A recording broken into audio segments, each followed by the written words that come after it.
और मैं हूं अग्निहोत्री। अग्निहोत्री ब्राह्मण हूं मैं।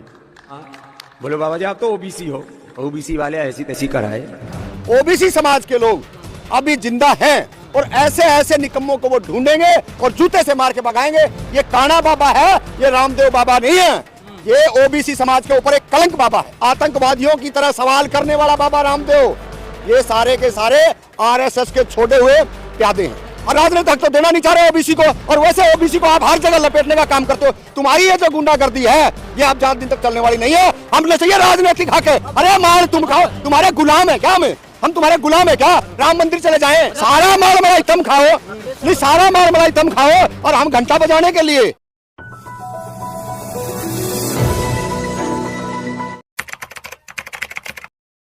ये समाज इसको बख्शेगा नहीं और ये तो बहुत पहले पिटना चाहिए था।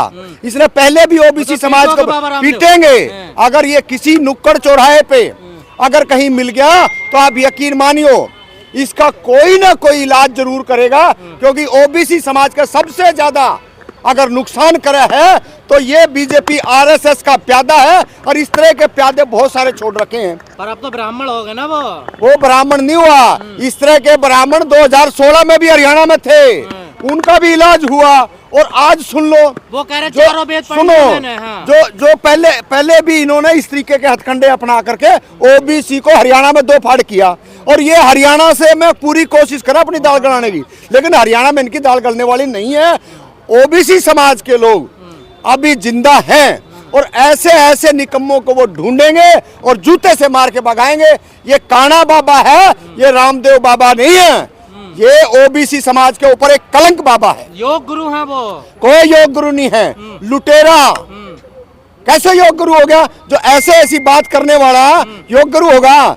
जो एक समाज को, एक किसी विशेष व्यक्ति का जब जूते लगते दिखे, मैं ओबीसी को कह रहा हूँ वो कुछ कुछ बोलता है। अरे वो कुछ नहीं बोलता, उसके अंदर शर्म है। ओबीसी के अंदर अपने समाज के प्रति जिंदा है, वो अपने समाज की वकालत करता है। तुम जैसा निकम्मा, नालायक, जलीद और जल्लाद नहीं है जो अपने ही समाज को गालियां बके। ये सोचने की बात है। रामदेव पिछड़ों ने क्या बिगाड़ा है बाबा रामदेव का? रामदेव की क्या औकात है तो पिछड़ों का कर दे? पिछड़ों के प्रति बाबा रामदेव में बाबा रामदेव आरएसएस का प्यादा है और उसको इस बात का डर है।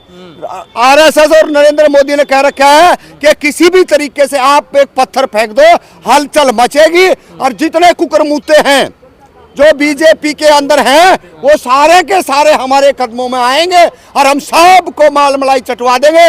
24 का चुनाव जीतने के लिए ऐसे हथकंडे ये बार बार अपना रहे हैं और इसी हथकंडों को ओबीसी के अति पिछड़े समाज को, नाई, कमार, खाती, धोबी, गडरिया, बघेल, आप सुधर जाओ। ये आपकी हत्यारे लोग हैं, ऐसे इनको समझना चाहिए। आप बताइए 90 विधानसभाओं में से हरियाणा में से हम 30 विधानसभा के दावेदारी हैं, बात नहीं करेंगे ये।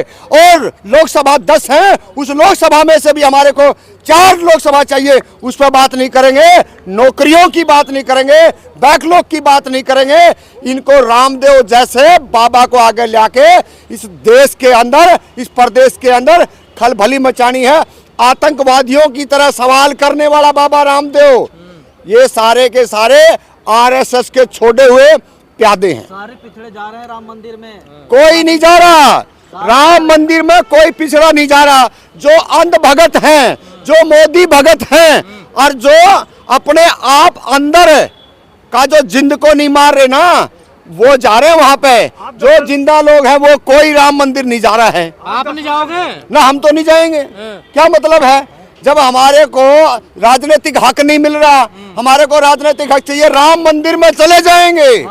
राम मंदिर चले जाएंगे। अगर 4 मठों में से, अब ये 5वां मठ तैयार हो रहा है, इन 5 मठों में से ओबीसी को 3 से 4 मठ दे, हम जाने को तैयार बैठे। सारा माल मलाई तुम खाओ, नहीं सारा माल मलाई तुम खाओ और हम घंटा बजाने के लिए।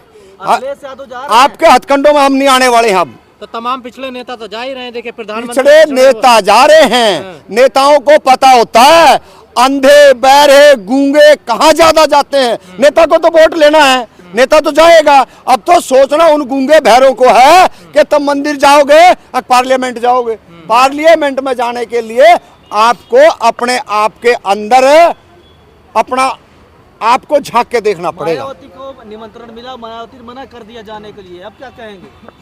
हम तो कह रहे हैं जब हम नहीं जा रहे हैं, अखिलेश क्यों नहीं मना कर रहे हैं? भाई सबने मना किया है, कोई नहीं जा रहा है। और आप देख लेना, ये गलत फहमी है। एक कांग्रेस ने मना कर दिया, विपक्षी दलों ने मना कर दिया। मैंने कहा ना, जो जूते चाट हैं बीजेपी के, आरएसएस के निकम्मे जो लोग हैं, वो समाज के अंदर गंदगी फैला रहे हैं। अरे भाई, हमारे को आप जो बात जो देना चाहिए ना, राजनीतिक हक दे दो ना। हम ना राजनीतिक हक दे दो, और राजनीतिक हक तो देना नहीं चाह रहे ओबीसी को, और वैसे ओबीसी को आप हर जगह लपेटने का काम करते हो।